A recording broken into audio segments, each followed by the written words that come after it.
Hello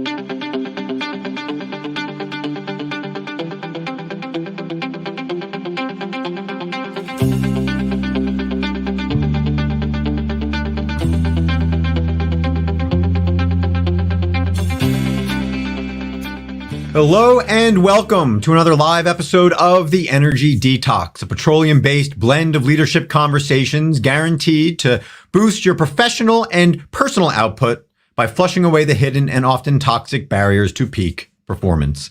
I'm your host, Joe Sinnott, a chemical engineer, executive coach, and 16-year energy industry veteran, helping you tap into the same resources fueling today's most successful and sustainable leaders. And today we're going to talk about how those leaders do a good job of establishing clear targets, aiming for those targets, and of course, bringing other people on board as they too attempt to aim for those targets.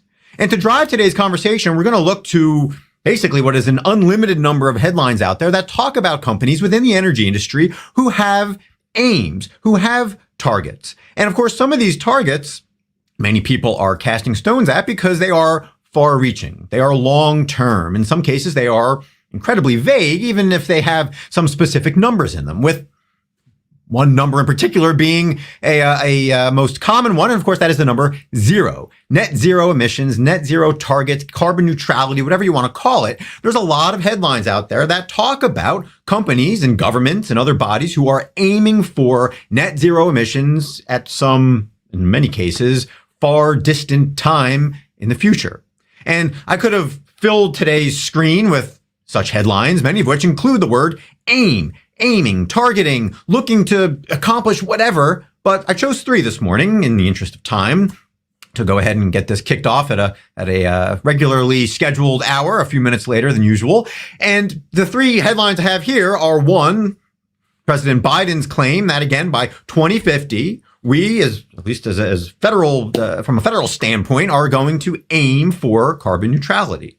There's another headline that the state of Nebraska, again, aims to decarbonize its power sector by 2050. And one outside of the energy industry, but again, energy related, the music industry has united to pledge and to aim for a net zero emissions profile by 2050. These long, forward-looking, out there claims that within the next 30 years, all of these entities are going to be net zero. And why are we talking about that today? Well, we are not talking about the merits of whether they're actually going to be able to get there or not and how laudable it should be that they're going to get there. We're not talking about the mechanisms of how these, again, organizations or government bodies or whatever the case might be are going to get there. No, instead, we're going to talk about you and the claims that you make, the targets that you have, and the things that you are aiming to achieve. And quite frankly, whether or not they're realistic, whether or not they're clear enough, and whether or not you're able to actually bring all of your stakeholders on board and continue marching them towards that target for the next 10, 20, 30 years.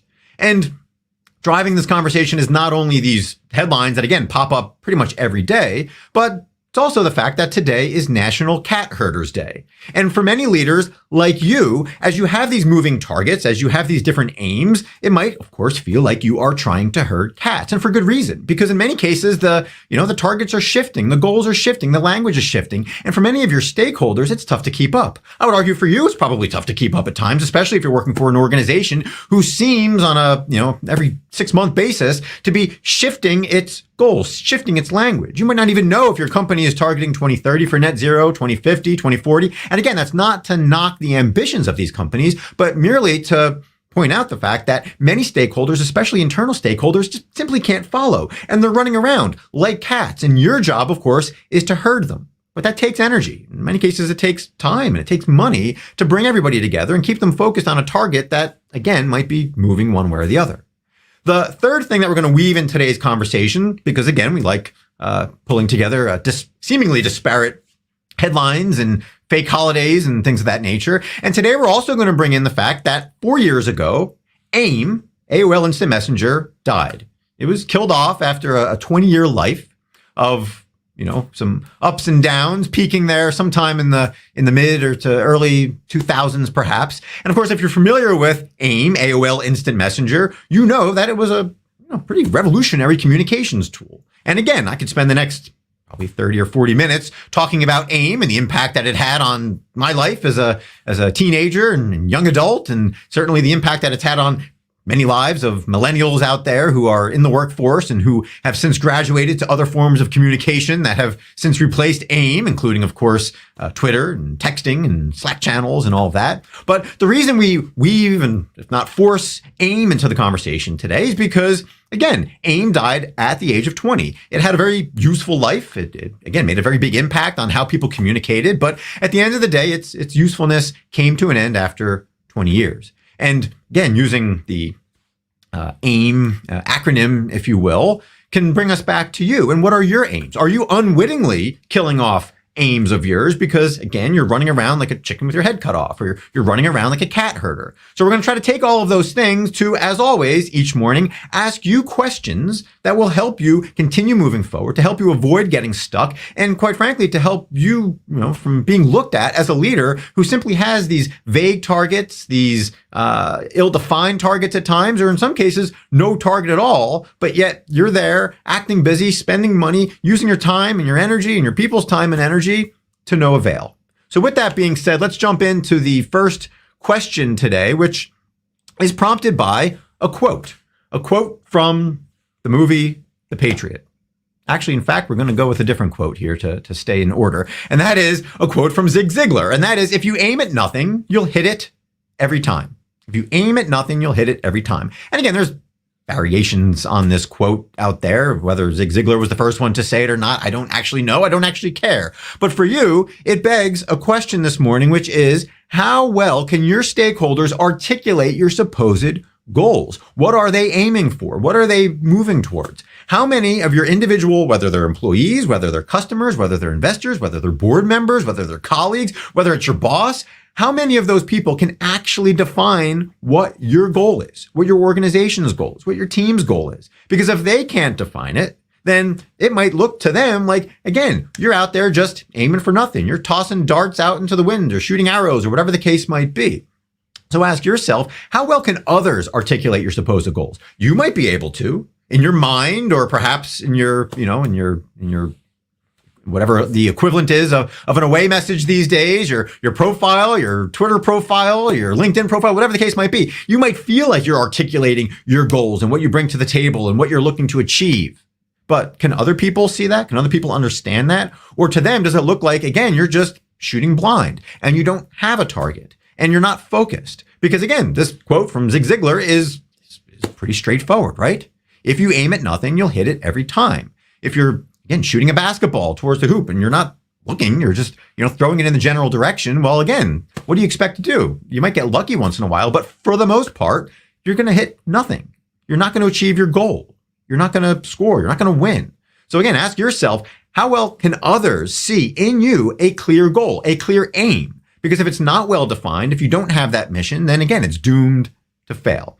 And again, in the energy industry, like every industry, it's very common for leaders like you, and again, I see this all the time, who think you have a clear goal. We'll come back to the net zero headlines again that prompted this episode. All of these net zero aims seem like they might be good, seem like they may, make sense to certain stakeholders, but can all of them actually articulate what your goals are, why you're doing it, how you're going to implement it? Because if not, again, what good are they? You're basically shooting for nothing. You're shooting for the same headlines that, again, are growing by the day regarding these net zero targets, these net zero aims, which will undoubtedly begin to lose meaning, and they will begin to fade, and they will begin to cause confusion. And if that happens, they will inevitably die a death, much as AOL Messenger died 20 years ago.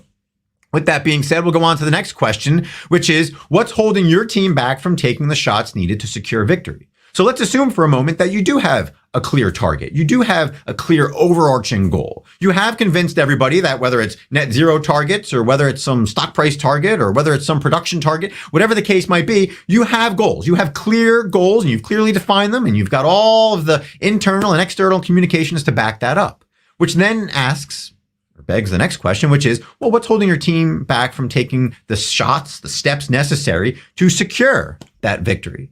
And to drive this question, again, we now turn to somebody else, which is Wayne Gretzky. Wayne Gretzky, of course, said you miss 100% of the shots you don't take. And again, there's other variations on this. Larry Bird has a similar quote about that. Who knows what the original origins are of this? Again, it doesn't matter. The reality is, again, if you're not taking shots, you're not going to make them. So what's causing your teammates to not take those shots? What's causing them to become too fearful? Is it you as a leader? Is it other circumstances? Is it the culture that you've created? Because again, I see this all the time, whether it's in corporate cultures, whether it's in the oil and gas industry, whether it's in other industries, or whether it's those who are in a job hunt. And again, who are afraid to take that step, who are afraid to reach out to a hiring manager or a recruiter, who are afraid to pick up the phone or shoot an email or update their LinkedIn profile or headline for some reason, or change their picture, whatever the case might be. There's so many things that are holding people back. And again, we can spend hours talking about all of those things and all of those examples. But the question for you today, because again, these episodes are about you, is what is holding you and your team back from taking the shots needed to secure victory? So ask yourself that question today. Do you have a clear objective? Do you feel like you have a clear enough objective or goal or aim in mind, but the execution isn't there because of people that are scared?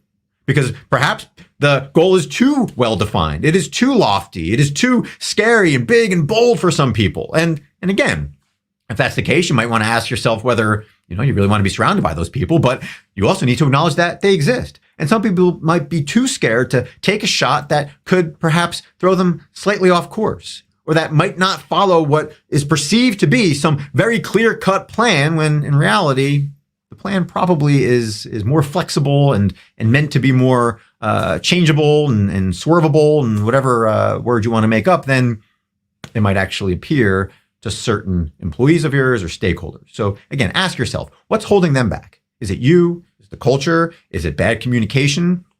Find the answer to that question. Ask yourself which element of you and your organization, your leadership today could be holding people back, and address it.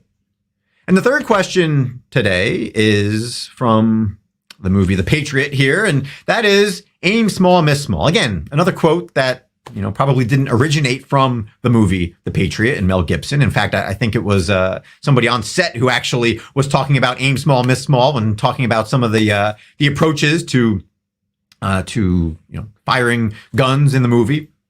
Whatever the origins, again, we can examine the quote.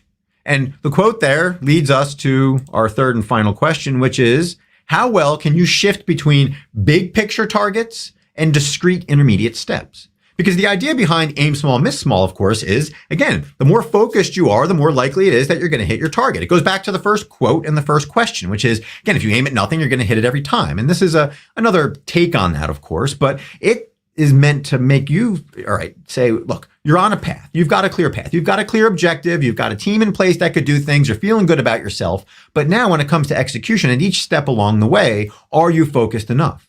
It's good to have big picture goals. It's good to have a good worldview, if you will. And as an aside, I'll take a page from CEO Chris Callanan, who spoke last week at Doug East. And again, he spoke about the need to have a big picture worldview. That is a goal. It's fine to have a big picture, wide target, wide aim, if you will. But then you got to use that to work backwards and frame all of your intermediate steps and decisions that you have to make. And that's where we land on this question and this quote today, which is aim small, miss small. How well can you shift between the big picture target, which is important to have, which in many cases you can articulate somewhat clearly, and then get down to the intermediate steps and the intermediate decisions that you need to make? And are you as a leader capable of switching between big picture targets and those small discrete steps? Because for many leaders, and quite frankly for many individuals, they allow themselves to be pigeonholed into this unnecessary or this false choice between, again, being in the weeds, being a micromanager, being somebody who can dive into the detail and who prides himself or herself on diving into the details,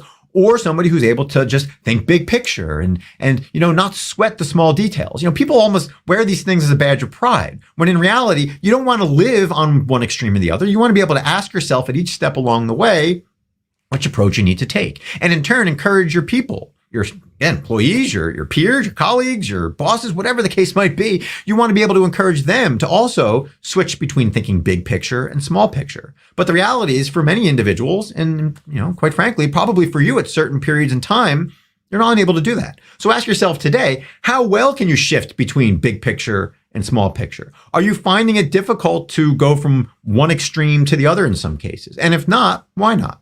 So ask yourself that question. Ask yourself what might be holding you back from doing that. And again, you might come up with some pretty powerful answers that, of course, will save you time, money, and energy. And bringing this back to the oil and gas industry, again, the focus of today's podcast and all the other 48 podcasts leading up to today's episode 49, we can look at how these companies are developing plans, how these developing companies are developing strategies to, again, achieve their stated goals of net zero or production growth or free cash flow or whatever the case might be. For some companies, they have these big goals and they're working backwards and they're allowing their employees to again, ask themselves, how is your effort, how is your plan helping us achieve these goals? Whereas other companies are so defined, are so rigid, and are in some cases aiming too small, and they're too focused on, quite frankly, intermediate steps that might not matter, that might be distracted. They're looking at metrics, they're looking at reports, they're spending time developing these reports, they're spending time focused on these metrics that might seem sexy, they might seem like they make sense, but at the end of the day, they're not actually aligned with the big picture. And again, this is all related to the same question and the same quote, aim small, miss small. There's a time and a place to aim small and miss small. There's a time and a place to be specific and say that on December 15th of 2050, you are going to be net zero. Sure, that's fine. It's ridiculous, some might say, but it's nice to have a finite number that you need to put in place, right? It's like the weather, right? The weatherman can't get away without giving a specific high temperature for today. It might be 42 degrees. It might be 45 degrees. He knows that he might only be able to get within 5 degrees, and most people would be fine with that. But at the end of the day, if you're going to fill out a chart or you're going to fill out a 5-day forecast, you need a specific number. But some people are, they're unable to do that, right? And it costs them time. They're unable to just pick a number, pick a temperature, and run with it. And quite frankly, some audiences are unable to hear a number like that and not get all up in arms when the temperature's off by a degree or two, when the production rate of a well is off by a degree or two, or, when whatever target, whether it's the net zero target on December 15th of 2050 or whatever the case might be, is off by a day or two or a month or two or a year or two. So you need to ask yourself, though, what's holding you back from making either bold, big, large predictions or small, finite predictions that are necessary to at least move forward? Ask yourself who, what might be holding you back. Answer that. And again, I promise that you'll be able to move through life and through your business and through your professional and your personal worlds much more seamlessly, much more smoothly, and in a manner that allows you to achieve your aims, to achieve your goals without unwittingly killing them off prematurely. And so with all that being said, as always, I thank you for tuning in. I thank you for your feedback. I thank you for your comments and questions. And I do see that we have one comment this morning from Dane Greaser who says, "Good morning, Joe S." Well, good morning to you, Dane, and thank you for tuning in. Thank you for commenting. Thank you for watching.